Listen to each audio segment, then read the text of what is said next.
So I'm in Salt Lake City, which is a place that I've never been before, and we walked right out onto the tarmac, and the plane is right there, which I always think is like a pretty cool thing to see. Because we're just here, there's a plane, and I'm gonna get on it, I'm gonna fly through the sky magically. It's gonna be a miracle. Alright, we are on our way to Sound of Music. Yeah. So basically, it's okay, Big Rec is playing. I know, it's because walking and talking is really difficult to do. So anyways, we're going down to Sound of Music, Big Rec is playing, Sean and Joel are already there. I love this band, and so do you! Yes!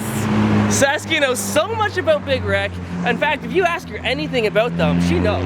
Totally, I would totally be able to tell you everything about these people, like the songs that they sing and stuff. It's one of those bands, if you don't know Big Rec, they're one of those bands you've probably heard the songs before, at least if you're Canadian. You've probably heard their songs before, and but you've been here long enough. Okay. You should know. So you probably know the songs, but you might not know the band, but like, they're really good. Anyways, we're going there, and we're gonna meet up with everybody and hang out.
Double hits. Every time I kiss somebody, that happens. Whatever. Yeah. Was that awesome or was that awesome? That was amazing. Okay, so Big Rec has been like a band in Canada that's like before Nickelback, okay? Big Rec was around before Nickelback. And then Nickelback came out, and Big Rec was kind of like a good name. But then somehow Nickelback got huge, and like Big Rec was way more deserving. They were just playing so many songs tonight, and I was like, oh yeah, this one too! And like, oh man, it's so cool. Being in this concert reminds me of like high school. I did actually know some of the songs, and I sang along to them. Tim, look who we found! Hey, Joe! And Sean! Hey! And all of the other people. Yay! Did you guys enjoy That was thing? amazing. Good. Did you get that on film? You did a bunch of it, yes. A bunch of it is on in the vlog. I get to Well, this enjoy song it too. too. This song too. Okay, this song too. And this one is good. Oh, so good. Oh my goodness. Who's gonna fix this grass? The grass is a disaster. It's not grass. It's mud. It's a beach. It's a muddy, gross. Oh, hey, good to see you guys again. I know Corey just got back. He just ran to the bathroom and I figured I'd take the camera and start vlogging right away anyways. And I know the first thing you're probably thinking is, it's been about a week, less than a week, and you haven't seen me, and how could I be this devilishly good looking and even more handsome than the last time you saw me? Well, the answer is because I shaved. That's what I was wondering. It's what everyone's wondering. How and did you get even more devilishly good looking and handsome? And then I thought it's because I wasn't around. oh, the bad influence? No, that you're here with Steven. And like, I wasn't here to get in between you guys, you know? I see. So. I was just gonna say it's also because I'm wearing a tight shirt. That helps too. Yeah, it's a nice shirt. It's a nice shirt you've got there. I'm home. Welcome home. Is that weird? Things are weird so often that I don't even think they're weird anymore. I've had to like run the vlog by myself. It's so nice to like not have the vlog in my hands to be able to talk to it. Right. And then if you want to talk, I can like go like this. Like float? Yeah. I don't need to hold you have it? both your arms. That was really cool. Thank you. I'm thinking of cosplaying as the Wacky tube and flailing. Oh yeah, from Family Guy. Yeah. So what'd you do? Wrote a movie. You wrote a movie? Well, we started to write the movie. What's it about? I can't really show it, but if you blur it, I can kind of explain it. Okay. Oh, look at that refresh rate. That's nice. Oh yeah. Do you know why that happens? I do. Do you want to tell them? Is it still doing it? Yeah. Oh, I was hoping that would have solved it.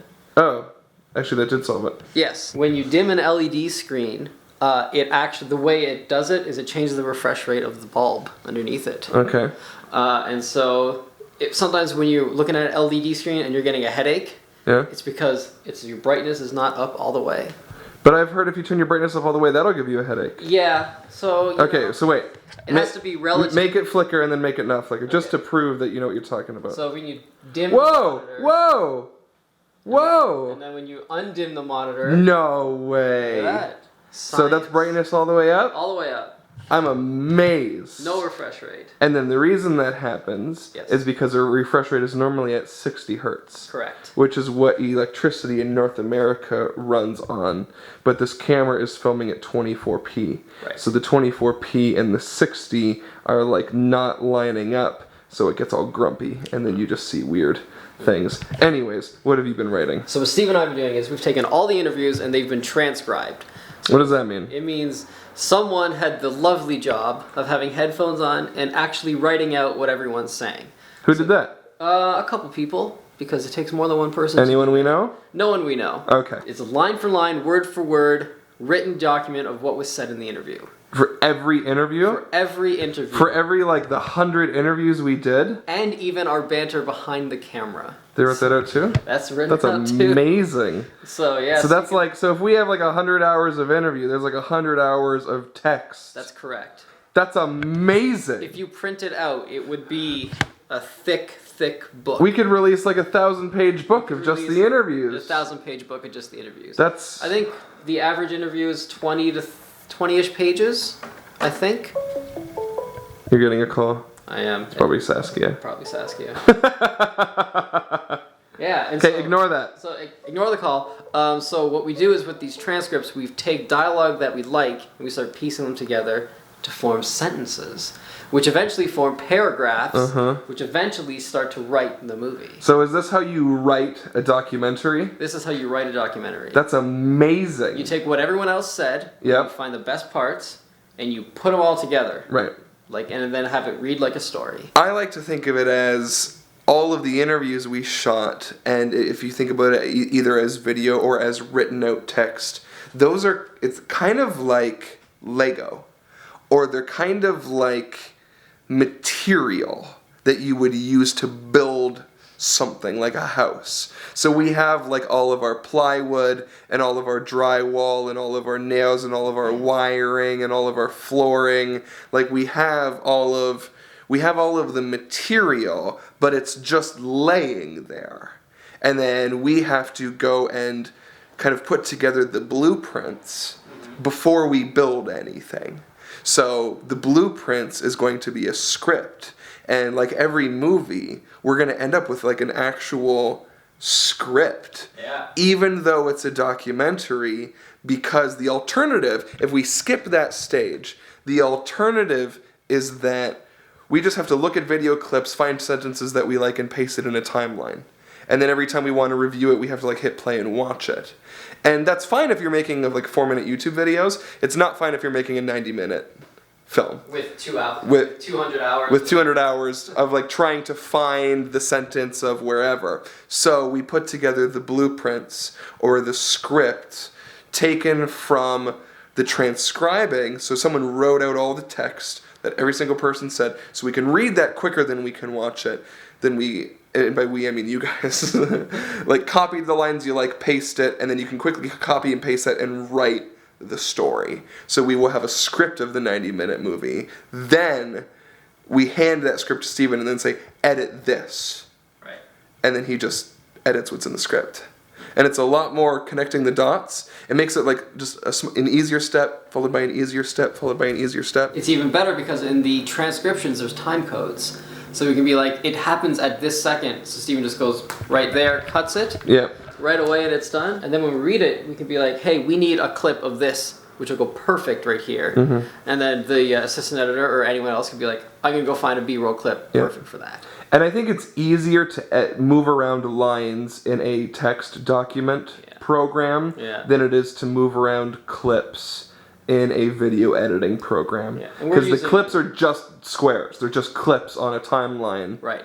And it's a lot easier to quickly like read a line and just like move it, and then Control F to find like a word that we need and move that around. And you can't do that with video. You just have to click to a time and hit play and then watch. And that's very slow when you consider how much work needs to be done. Yeah, because if we're trying to find like when does someone mention when I started on YouTube, you just search when I started on YouTube and it'll just list everyone who says it. Yeah. Then we can just grab all this stuff and put it in. Yeah, and we Just have the like that. script, and we can send the script off to people, and they can read it and review it, and then say, oh, you know, let's say we send the script to Shay. Okay. And he reads it, the whole 90 minutes, and he's like, oh, in this part, nowhere in this film is a line about when Smosh did blah, blah, blah. Like, we got to put that in. Right. And then we can just go find it. You can find it. In this transcriptions, and just, boom, drop it in. Yeah. Anyways, I'm really tired. Yes. I had a long day. Well, it is much later for you in Chicago. Yeah, my body's on like 2 hours ahead time. And I had to carry around a lot of luggage by myself again.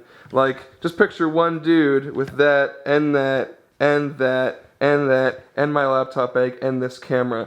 I was like Rambo with the amount of like things that I going had. in every I had a strap on each shoulder, and then like big luggage, and then like thing on top, and thing on top. So I was like, They put a sticker on the Pelican? I put a fragile thing on it. It'll come off? Yeah, it'll come off. Alright. It's fragile. Okay. That's a lot of glass. Yeah, it is a lot of glass. It's a lot of glass. And then I bring the C300s with me on the plane because it's a lot. They're worth a lot, and I just can't risk Can't leave that anything going wrong. Am I over there? I am. Look at that. I'm gonna go to bed. You gonna go to bed? Yeah. You're blurry. I'm gonna make you sharp. I'm gonna go to bed. Alright. Good night. Good night.